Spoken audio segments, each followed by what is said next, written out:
एक मिनट भैया, एक मिनट रुक जाइए भैया, एक मिनट भैया, बेटा लाइव सपोर्ट कर दीजिए ना भैया।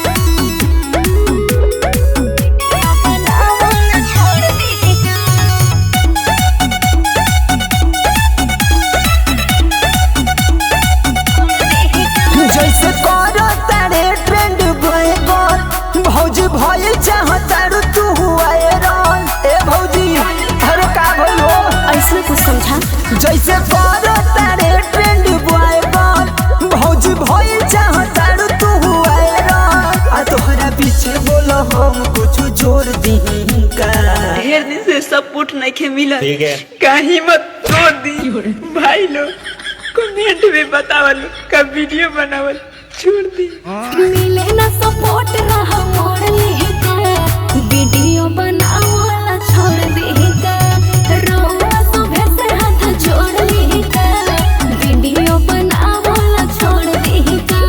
आ कमेंट को के रोवा लोग बताई जा, वीडियो बनावला छोड़ देगा।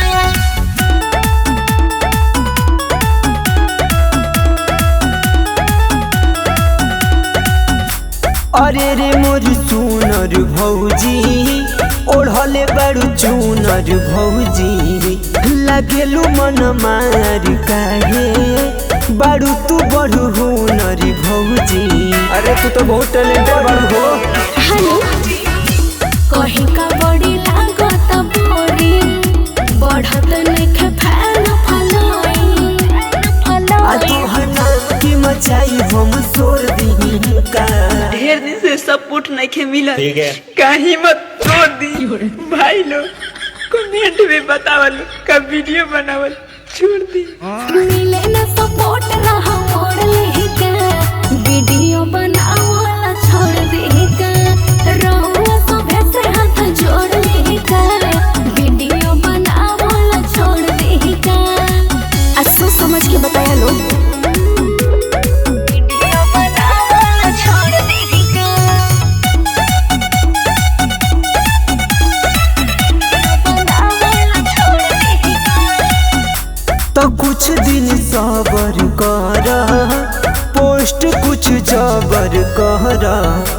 फटाफट वायरल होई न हबर हबर कर। ए भौजी तनी सबर करा। उहे तो नहीं हो सुना हो तनी सोच के ना गेता दिमाग में पलोड भइल गेचा। आ काहे कहतारू हिम्मत के तोड़ दी का। ढेर दिन से सपोर्ट नहीं के मिला, कहीं मत तोड़ दी भाई लोग। कमेंट में बतावल का वीडियो बनावल छोड़ दी। मिले ना सपोर्ट रहा मोड़ लेगा, आ वीडियो बनावल छोड़ देगा। रहुआ सुबह से हाथ जोड़ लेगा, वीडियो बनावल छोड़ देगा। हाँ तो सब रहुआ लोग के ऊपर छोड़ देले बानी।